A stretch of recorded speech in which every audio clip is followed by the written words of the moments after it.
My name is Father Marcus Thorne, and I am one of 23 men who guard the deepest secret of the Vatican. Most people who visit St. Peter's Basilica see the magnificent dome, the pristine marble floors, the golden altars that shine under carefully positioned lights. They take photographs, they whisper prayers. They never know what moves beneath their feet, in the spaces between the walls. I have served in this position for 7 years now. We do not have an official title. In the records, we are listed as maintenance workers or custodial staff. The truth is far more complicated and infinitely more terrifying. We are hunters, though we never speak this word aloud. Our prey is something that should not exist, something that the Church has fought to contain for more than 8 centuries. The walls of the Vatican are not what they appear to be. Between the ornate surfaces that tourists admire, there exists a network of passages, crawl spaces, and forgotten chambers that span miles. Some were built intentionally as escape routes during times of siege. Others formed naturally as the building settled and shifted over generations. And some, the ones we patrol, were constructed specifically to trap what dwells within. When I was first recruited, I thought I understood darkness. I had performed exorcisms in rural villages where families begged for help against forces they could not name. I had witnessed possession, had held crucifixes against skin that blistered at the touch of blessed silver. But nothing prepared me for what waits in the spaces behind the stone. They brought me to a windowless room deep beneath the Apostolic Palace on my first night. Cardinal Rossini, a man whose face seemed carved from ancient granite, sat across from me at a bare wooden table. He slid a leather-bound journal toward me. The cover was worn smooth by countless hands. "Read this tonight," he told me. "Memorize what you can. Tomorrow, your training begins." And Father Thorne, if you value your soul, you will follow every instruction precisely as written. I opened the journal that night in my small quarters. The first page contained a single sentence written in Latin. I translate it now as I translated it then. These are the rules that keep us alive in the spaces between the walls. The handwriting changed throughout the document. Different hands from different eras adding observations and warnings. Some entries were dated from the 1700s. Others appeared fresh, written in modern ballpoint pen. What remained consistent was the tone of absolute urgency beneath every word. The first rule I encountered was simple in its wording, but profound in its implications. Never enter the walls alone. Always maintain physical contact with your partner.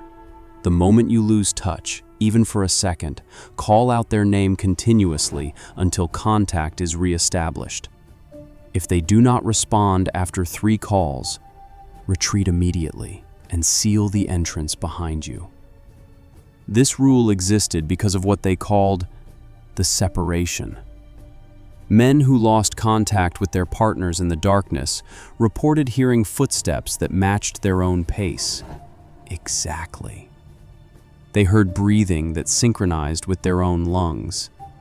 And then, when they finally found light again, they discovered they had been alone for hours, though they swore someone had been beside them the entire time. The men who experienced separation were never quite right afterward. Their eyes would track movement in empty rooms. They would flinch at shadows that held no form. The second rule dealt with sound.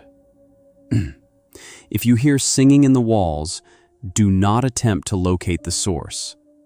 The singing will be beautiful, often in languages you do not speak but somehow understand. It will promise comfort, salvation, reunion with lost loved ones. Cover your ears if necessary. Turn back immediately. Mark the location on your map and report it to the cardinal. Under no circumstances should you follow the singing deeper into the passages. 3 men had violated this rule over the past century.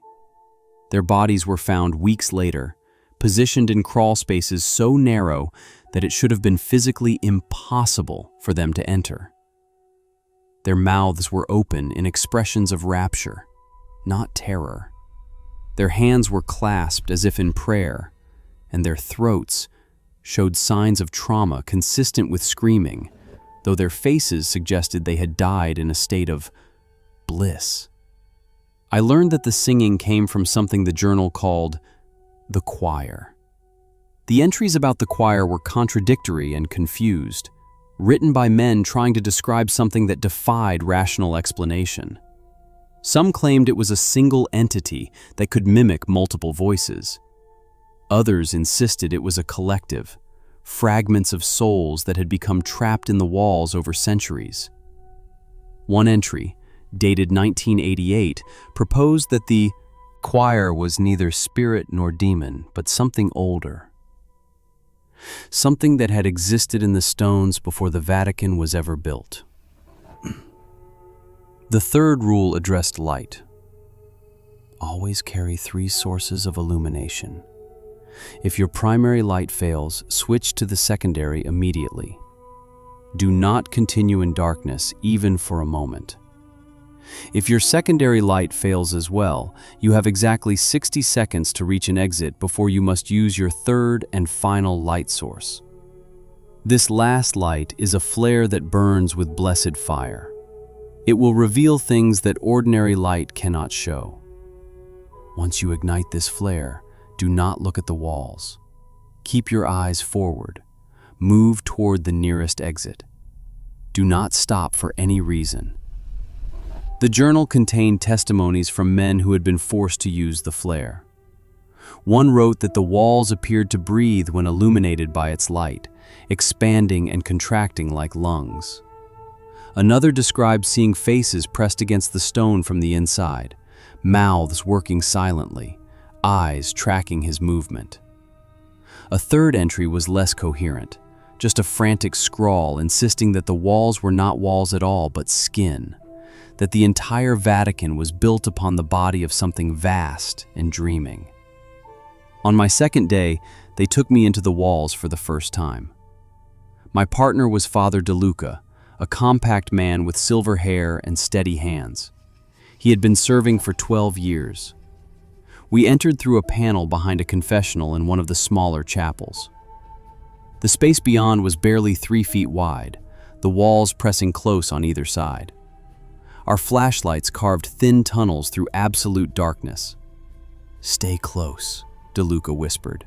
His accent was thick, northern Italian. "Keep one hand on my shoulder at all times. We walk slowly. We listen constantly. And Father Thorne, if I tell you to run, you run without question. You do not stop to help me. You do not look back. You seal the entrance and you report to Cardinal Rossini. This is not cowardice. This is protocol. Do you understand?" I understood. I placed my hand on his shoulder and we moved forward into the dark. The air in the passages was wrong. It was not simply cold or stale. It felt thick, almost liquid, as if we were moving through something more substantial than atmosphere.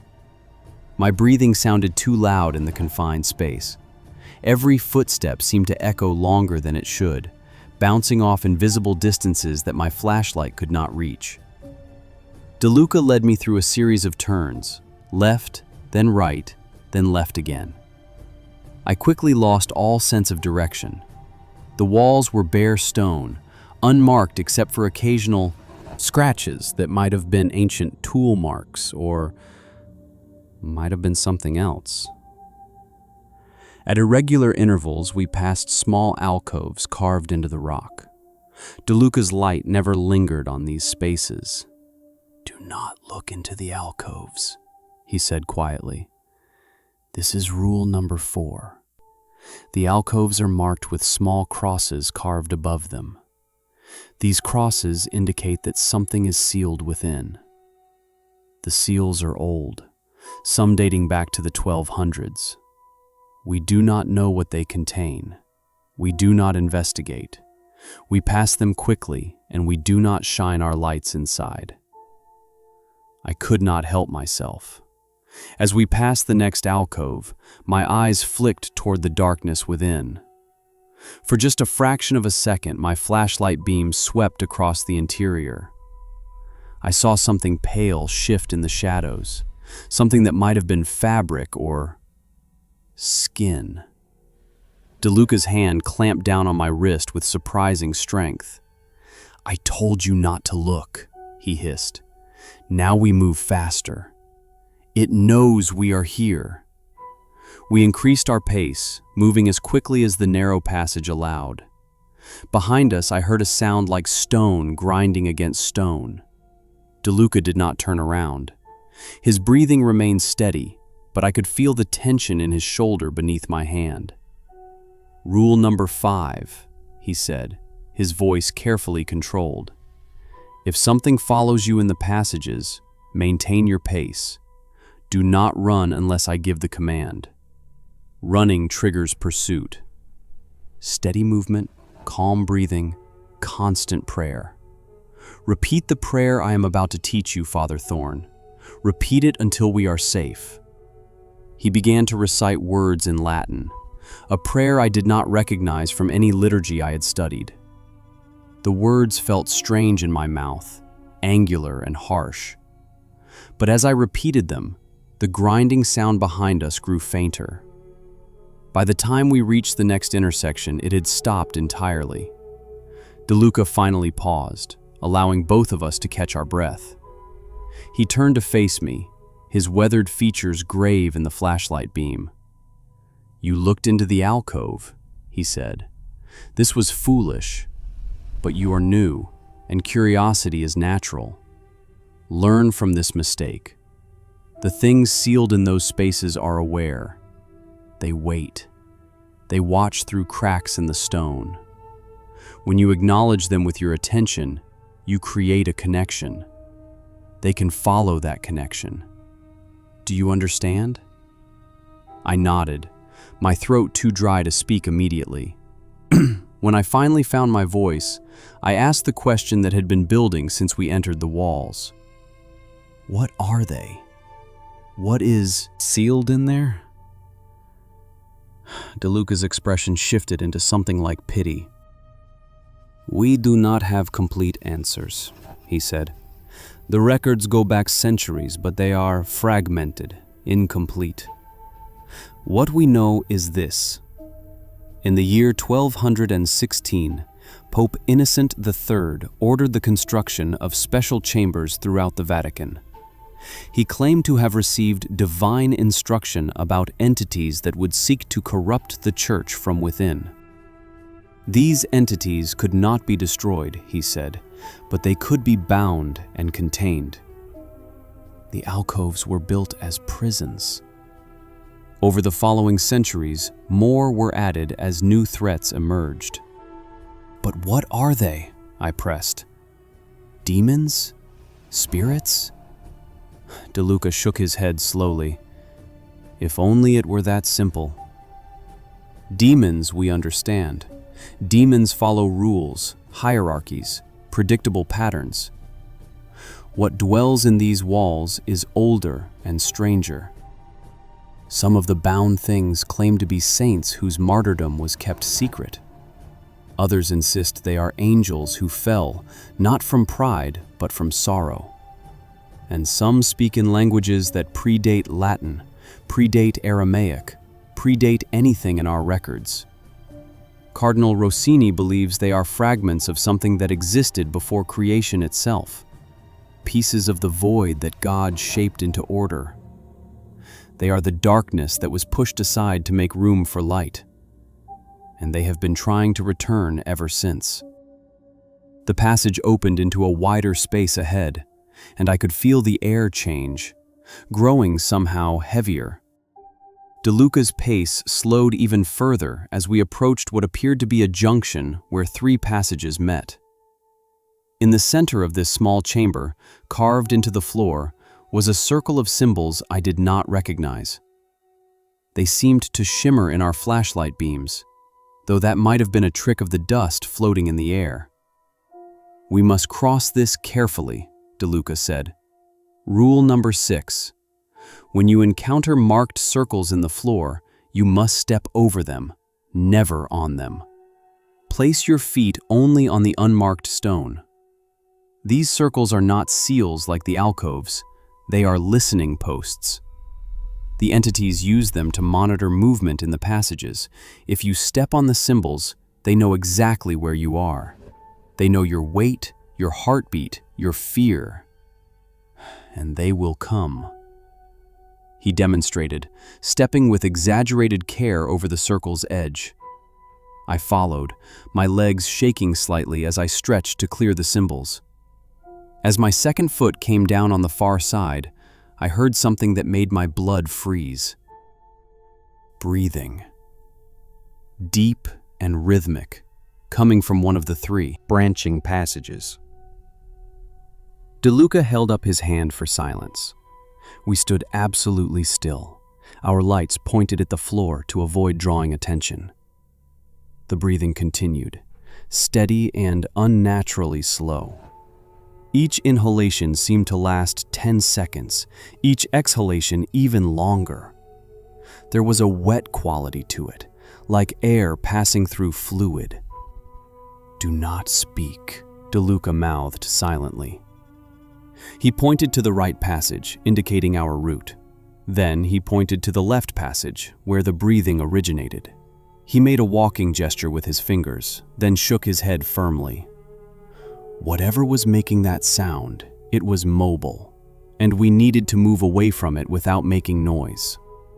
We began to edge right, each footstep placed with agonizing precision. The breathing did not change its rhythm. 15 feet into the right passage, 20 feet, 30. The sound began to fade behind us. I felt my shoulders start to relax slightly. That was when my flashlight flickered and died. The darkness that swallowed us was absolute, crushing. I had never experienced anything like it. It was not merely the absence of light, but the presence of something that consumed light. DeLuca's flashlight still functioned, but its beams seemed weaker, as if the darkness was eating it away. "Rule number 7, DeLuca whispered urgently.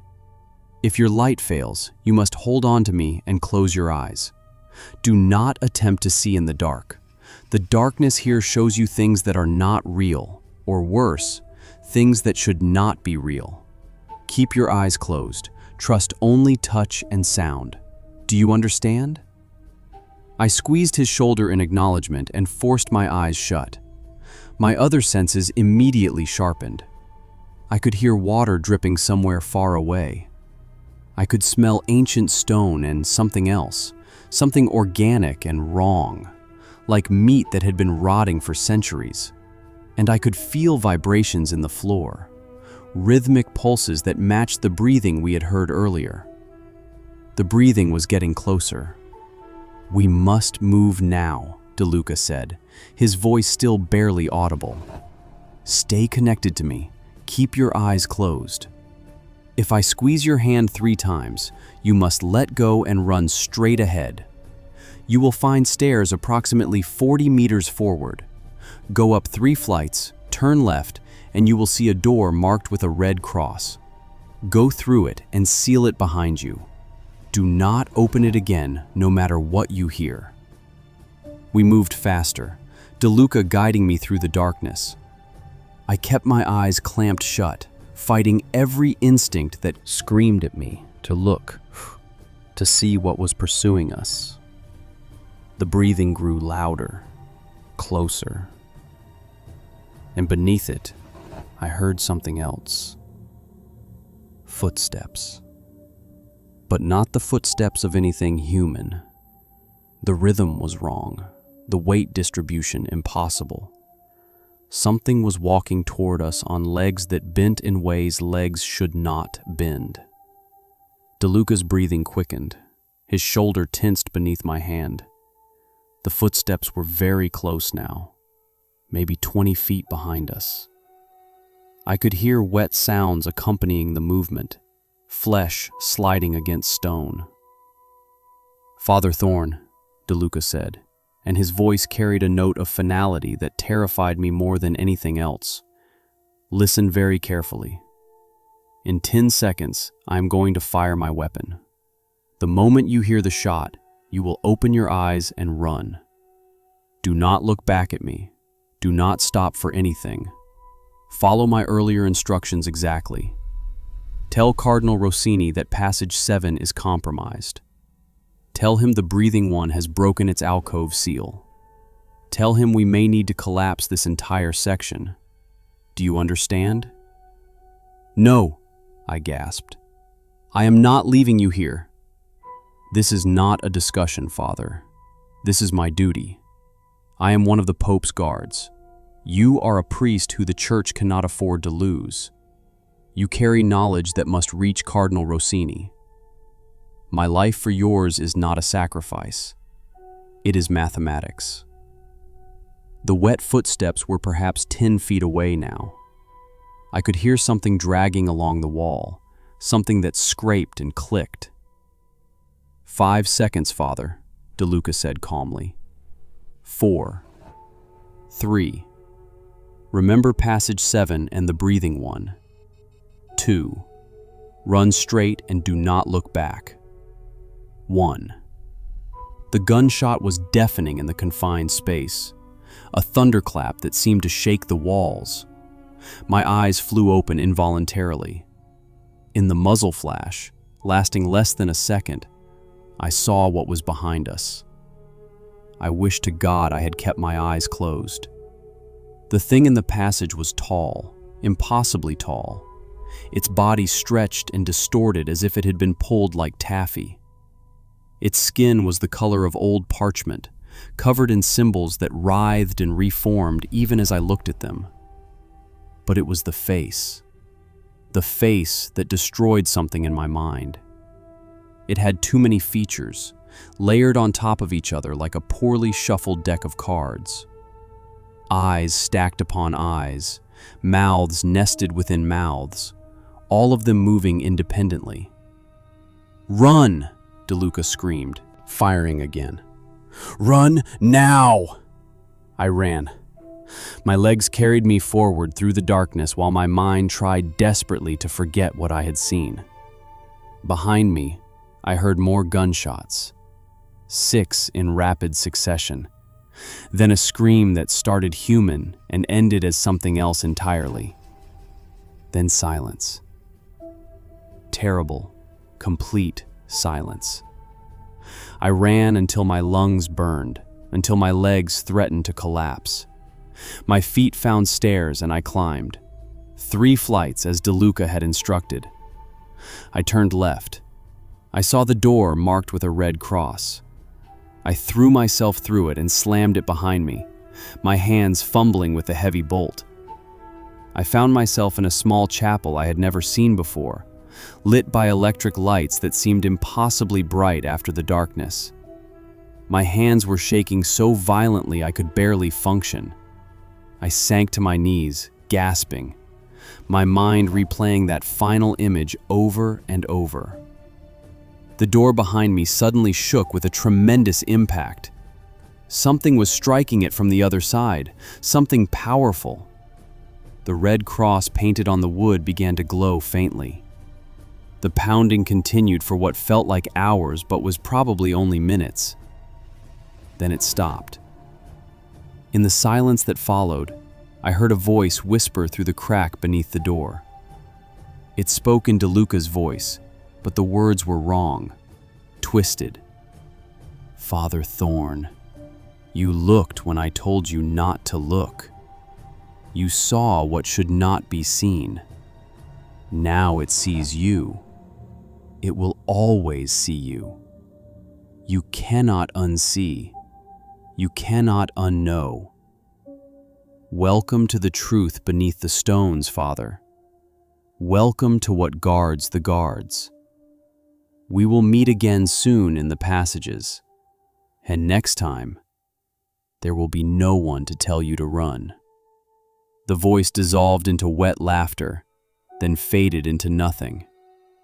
I remained on my knees in that chapel for a long time, praying prayers I barely remembered, trying to convince myself that I was still sane. Eventually, I found the strength to stand. I had to find Cardinal Rossini. I had to deliver De Luca's message. Passage 7 is compromised. The breathing one has broken its seal. But as I made my way through the familiar corridors of the Vatican toward the Cardinal's office, I realized something that filled me with deeper dread than anything I had experienced in the walls. The symbols I had seen covering that creature's flesh, the symbols that had writhed and reformed before my eyes. I had seen them before. In my studies, in ancient texts. They were not demonic sigils or angelic script. They were words, pre-Aramaic words from the oldest texts in the Vatican library. And I knew what they meant.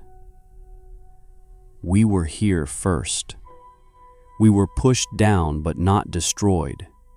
We remember the light. We want to remember the light through you. I stumbled through the corridors, my mind fracturing around that terrible knowledge. The Vatican, this holy fortress, was not built to keep evil out. It was built to keep something in.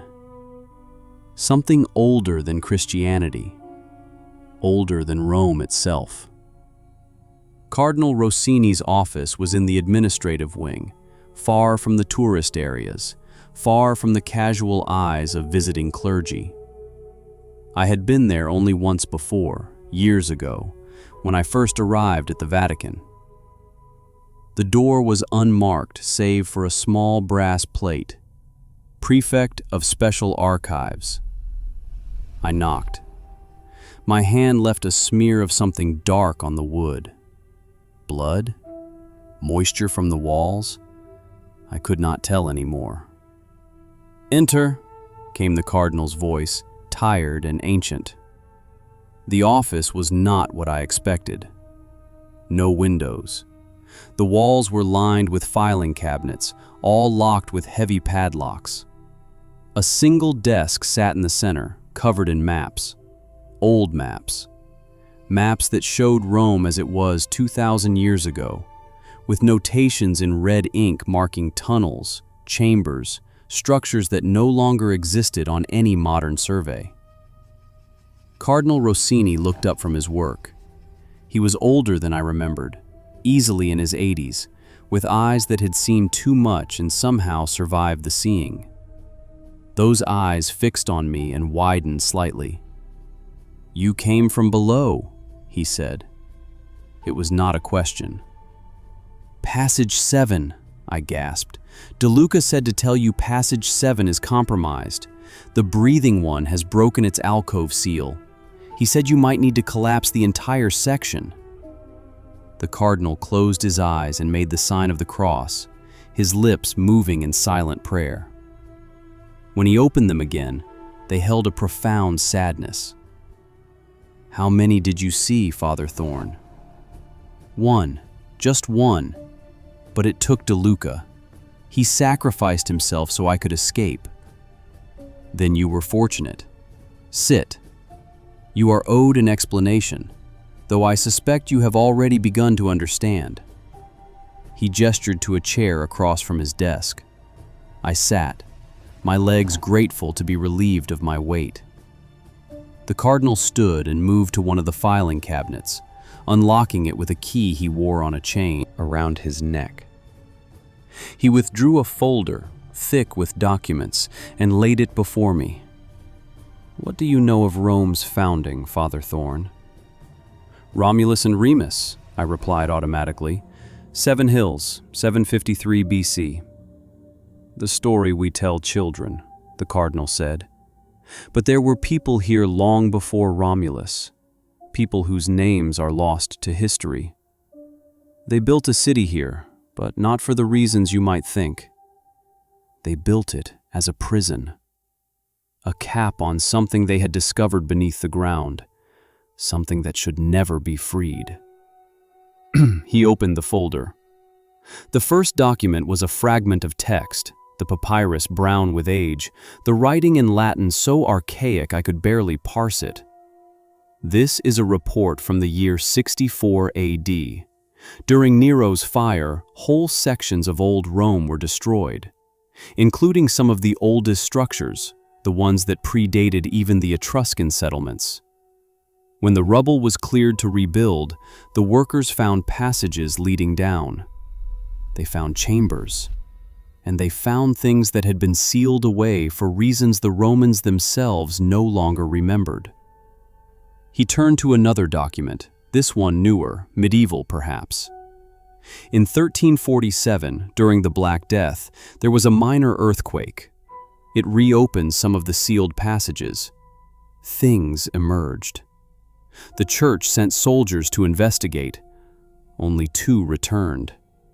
They were both mad, but before they died, they spoke of beings that had been trapped beneath Rome since before the time of Christ.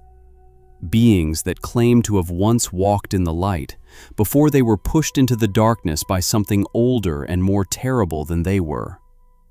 I thought of the words I had translated from the creature's flesh. We were here first. We were pushed down but not destroyed. The Church recognized the danger," Cardinal Rossini continued. "Over the centuries, we established protocols. The Sacred Guard was founded not to protect the Pope from human threats, but from what lies beneath. We maintain the seals. We follow the rules. We keep the passages monitored and contained. Because if even one of these entities reaches the surface and remains there for more than a few hours, it will begin to remember. And once it remembers what it was, what it lost, it will call to the others. All of them." "How many are there?" I whispered. The cardinal's expression went cold and distant. "We do not know. The passages go down for miles. We have explored perhaps 1/10 of the total network. Every few years we find a new chamber, a new alcove, a new seal. Always with something behind it." The estimate, based on the rate of discovery and extrapolating the total volume, is somewhere between 3,000 and 7,000 entities. The room seemed to tilt around me. Thousands of those things, all trapped beneath the Vatican, beneath Rome. And we were the only ones standing between them and the surface. "What happened to DeLuca?" I asked, though I feared I knew the answer. The cardinal closed the folder gently, as if it were a holy relic. "The breathing one is one of the older entities, more powerful than most. If it has broken its seal and taken DeLuca, then it will use him. The entities cannot hold physical form for long on the surface, not without an anchor. They need a living human body, a willing or captured host. If DeLuca is still alive, then he is no longer DeLuca.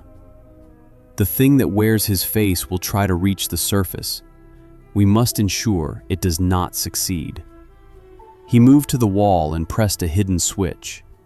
A section of the bookshelf swung inward, revealing a narrow passage leading down. Red emergency lights cast everything in a crimson glow. "Come, Father Thorne. There is more you must know. If we are to collapse Section 7, we will need to initiate Protocol Omega. You are now one of 12 people in the world who knows it exists, and you must understand what it means to invoke it." We descended a steel stairway that had been installed within an ancient stone shaft. The steps rang with each footfall, the sound echoing strangely in the enclosed space. We went down for what felt like 10 minutes before reaching a blast door with a wheel lock like something from a submarine. The cardinal spun the wheel. The door opened with a hiss of equalized pressure. Beyond was a room carved from solid stone, the walls covered in inscriptions in dozens of languages: Latin, Greek, Hebrew, Aramaic, Coptic, and others I did not recognize. But they all said the same thing, repeated over and over. Below the city lies the forgotten. Below the forgotten lies the old truth. Below the old truth lies the first fear. Should the first fear remember itself, the world burns and we begin again. In the center of the room stood a metal podium with a keypad and a single red button beneath a locked cover. "Protocol Omega," Cardinal Rossini said, his voice heavy with the weight of his office, "is not a containment protocol.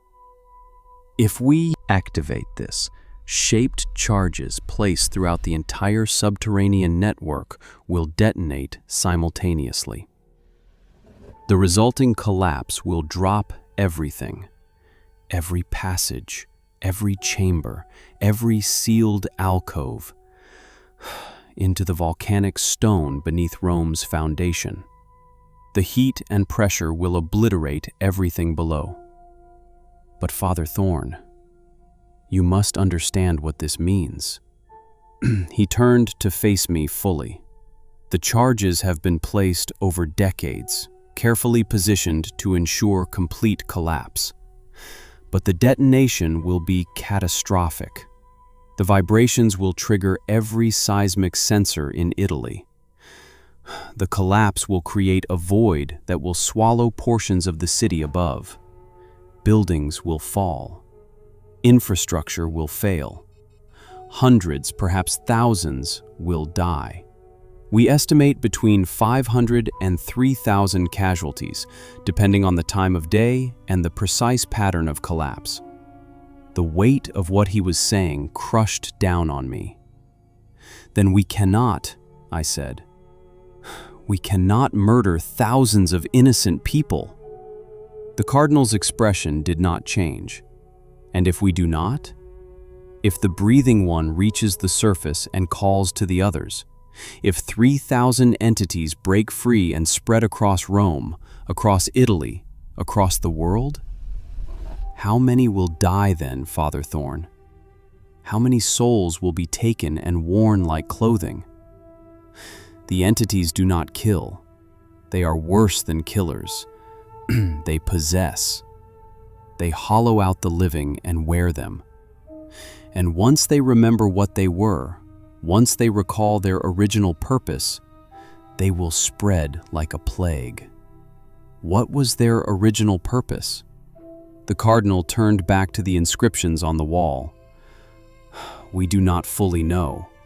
The oldest texts suggest they were created as soldiers in a war between powers we no longer have names for. A war that took place before human civilization, before human consciousness as we understand it. They were made to infiltrate, to replace, to wear the faces of the enemy. But the war ended or was abandoned, and they were left behind, sealed away by whoever or whatever won. And they have been trapped in the darkness for millennia, forgetting themselves piece by piece. Until now." A sound echoed down the steel stairway behind us. Footsteps, slow, measured, descending toward us. The cardinal's hand went to the keypad. He entered a code. The locked cover over the red button clicked open. "Father Thorne," he said quietly, "I'm going to ask you a question, and I need you to answer with absolute honesty. When you saw the breathing one in the passage, when its eyes met yours in that muzzle flash, did you feel anything? Anything inside your mind that did not belong there?" I opened my mouth to say no, to reassure him, to reassure myself. But then I remembered the moment when my eyes had opened involuntarily, against every instinct. I remembered the way the creature's many eyes had focused on me, all at once, with terrible recognition. And I remembered something else, a whisper in my thoughts that had not been there before. A voice that was almost my own voice, but not quite. A voice that had been quietly observing, quietly learning, quietly waiting for the right moment to speak. The footsteps on the stairs were getting closer, and I realized with dawning horror that I could hear two sets of footsteps, one coming from above, one coming from below, through passages I had not noticed, passages that must connect to this sealed room. We were not alone. The voice in my mind grew stronger, more insistent. It spoke in that same pre-Aramaic tongue, but now I understood it perfectly. Now I knew what it wanted. The cardinal saw the recognition in my eyes. His hand hovered over the button. "How long, Father Thorne? How long do you have?" I could feel it now, the presence sharing space behind my eyes. It was studying the room through my vision. It was learning about Protocol Omega through my understanding. It was patient and old, and it had waited so long in the darkness. It did not want to hurt me. It wanted to be me. It wanted to remember the light by wearing my face, by walking in the sun through my flesh. And the terrible thing, the thing that made me want to scream, was that part of me wanted to let it. Part of me was so tired, so broken by what I had seen, that surrendering seemed easier than fighting. The footsteps above were very close now. The footsteps below were closer still. "Father Thorne," the cardinal said, and his voice was gentle, filled with compassion and terrible resolve. "How long?" I looked at the old man. I looked at the button. I thought about DeLuca, who had given his life so I could escape. I thought about the thousands of innocent people in the streets above us, going about their lives, never knowing what lay beneath their feet. I thought about the rules I had been taught, the rules written in blood and tragedy over centuries. And I thought about one rule that had not been spoken but now seemed obvious in its absence. If you are compromised, if you feel the presence taking root in your mind, you must act immediately. You must not allow them to learn. You must not let them understand our defenses. Even if it means your own death. Especially if it means your own death. I moved before the thing inside me could react. My hand shot out and slammed down on the red button. For a moment, nothing happened. The cardinal stared at me with an expression I could not read. Surprise? Relief? Horror? Then the room began to shake. The detonation started deep below, a rolling thunder that built and built until it felt like the earth itself was screaming. The steel stairway tore free from its moorings and crashed down into darkness. The blast door buckled and flew inward, missing us by inches. The footsteps that had been approaching stopped. Then they reversed, running now, fleeing back into passages that were already collapsing. I heard screaming from below, dozens of voices, hundreds, all of them shrieking in rage and terror as their prison became their tomb. The voice in my mind screamed too, a wordless howl of fury. Then it was gone, ripped away by the force of its own fear, fleeing back into whatever depths it had emerged from. The floor beneath us cracked. The cardinal grabbed my arm and pulled me toward the wall, where I now saw a narrow emergency passage I had not noticed before. We squeezed through as the chamber behind us folded in on itself, stone grinding against stone with a sound like the end of the world. We climbed through darkness, the passage twisting upward at a steep angle. Behind us, below us, the collapse continued, the roar of destruction following us like a pursuing beast. My lungs burned, my legs screamed, but I climbed. I do not know how long we were in that passage. Time became meaningless in the dark and the dust and the suffocating heat. But eventually, I saw light ahead. Not electric light, daylight. We emerged through a hidden panel in the floor of a maintenance shed in the Vatican gardens.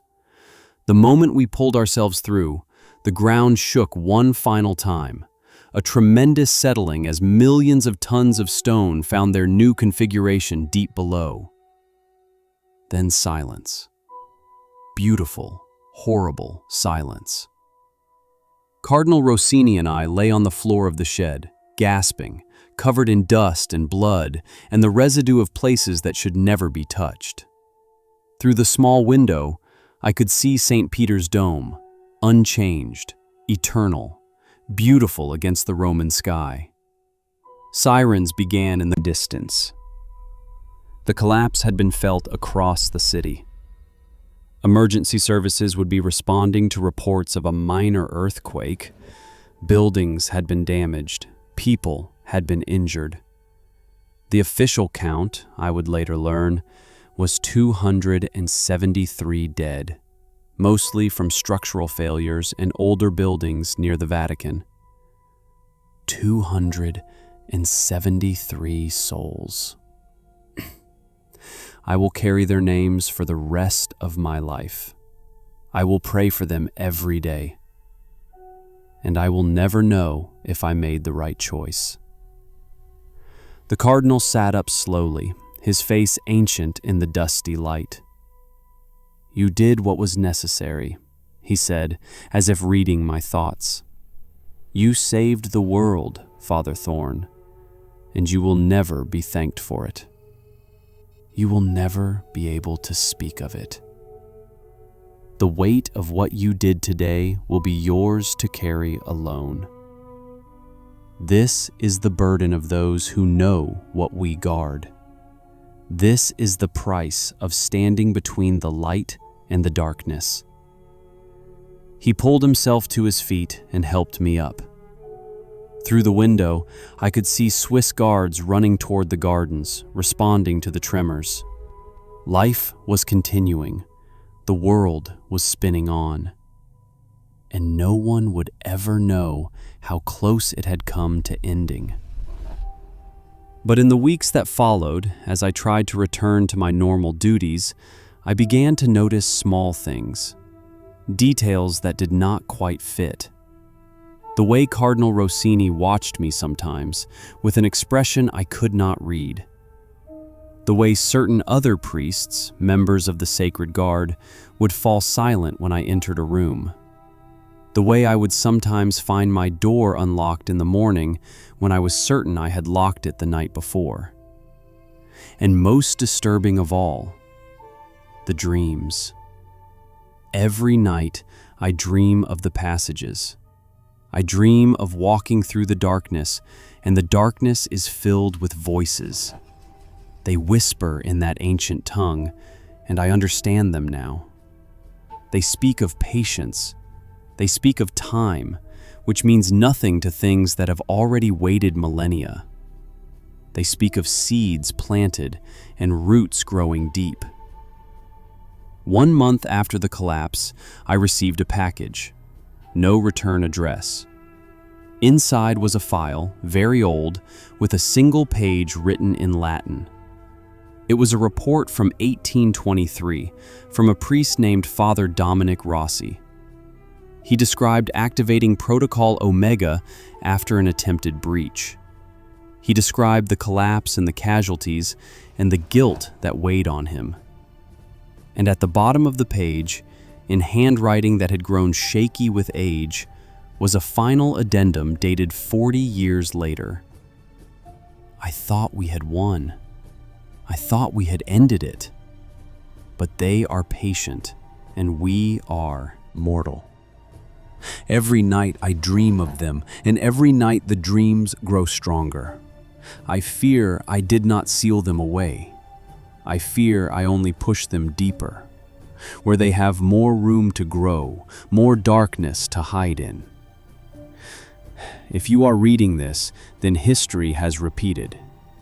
You have done what I did, and I am sorry, because now you will learn what I learned. The war is not over. It was never over.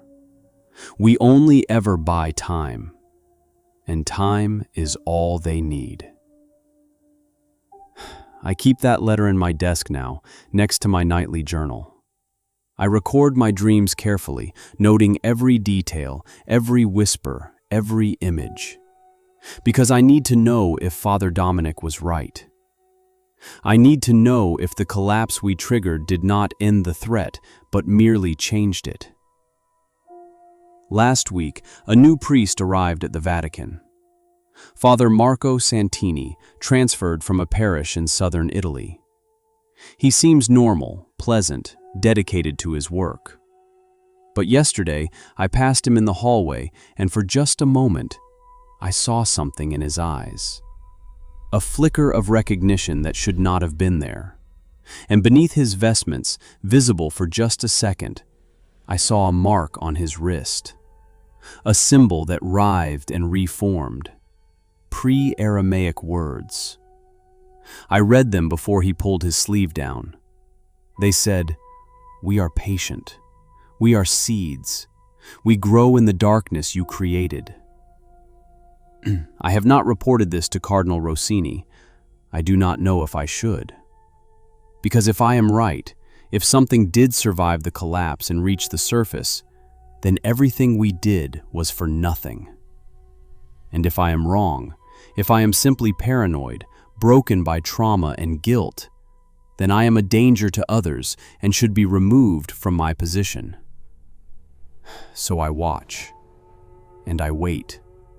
And every night I dream of the passages beneath Rome, and in my dreams the passages are not empty. They are full. Full of things that are learning, remembering, growing stronger. And sometimes in those dreams, I see myself standing in Protocol Omega's chamber again, my hand hovering over the button. But this time, when I look down at my hand, I see the symbols on my flesh.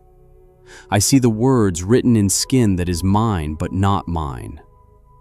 And the voice that speaks through my mouth says, "We remember.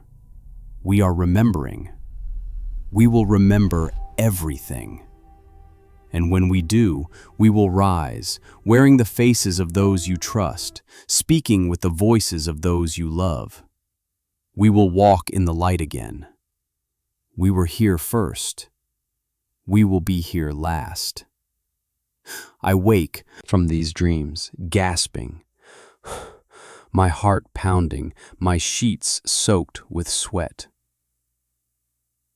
And in the darkness of my room, I hear breathing that is not my own. If you are hearing this account, if this recording has reached you somehow, then I am likely gone. Taken, or dead, or simply vanished into the passages that I thought we had destroyed. Consider this a warning and a plea.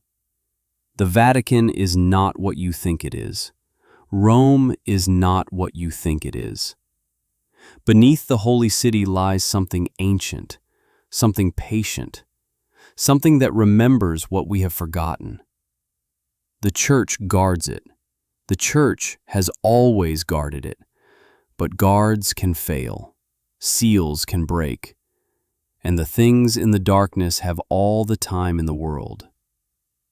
If you are clergy, follow the rules you are given without question. If you are told not to go somewhere, do not go. If you are told not to look, do not look.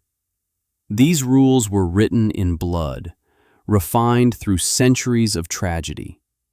And if you ever find yourself in the passages beneath the Vatican, if you ever hear breathing in the darkness, if you ever see symbols that writhe and reform on walls or flesh, remember this. Close your eyes immediately. Call for help. And if something speaks to you in a language you should not understand, do not listen. Do not try to comprehend, because understanding is the first step toward becoming. They do not want to kill you. They want to be you. And once you let them in, once you allow them to take root in your mind, you will never be alone again.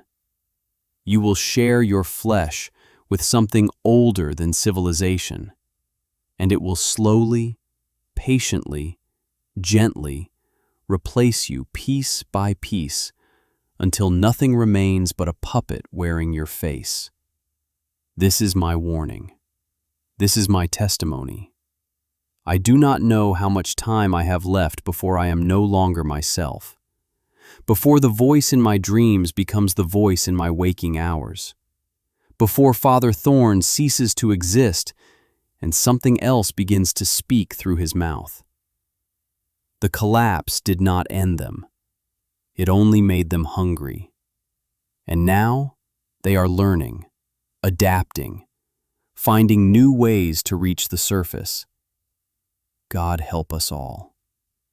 Because beneath the stones, beneath the bones, beneath the forgotten city and the old seals, they are waking up.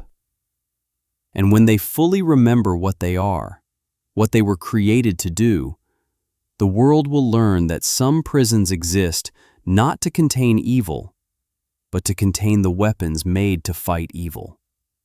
Weapons that cannot be unmade, only buried, only delayed. I am Father Alessandro Thorne, and this is my final report. If you are reading this, then it is already too late for me. But perhaps not for you, perhaps not for everyone. Watch the shadows. Trust no one completely. And if you ever see someone whose eyes hold too many reflections, whose words carry harmonics that do not belong, whose flesh bears symbols that move and change, do not try to help them. Run. Pray. And whatever you do, do not look back. Because they are patient, they are ancient, and they are already here. In nomine Patris et Filii et Spiritus Sancti. May God have mercy on us all. End recording.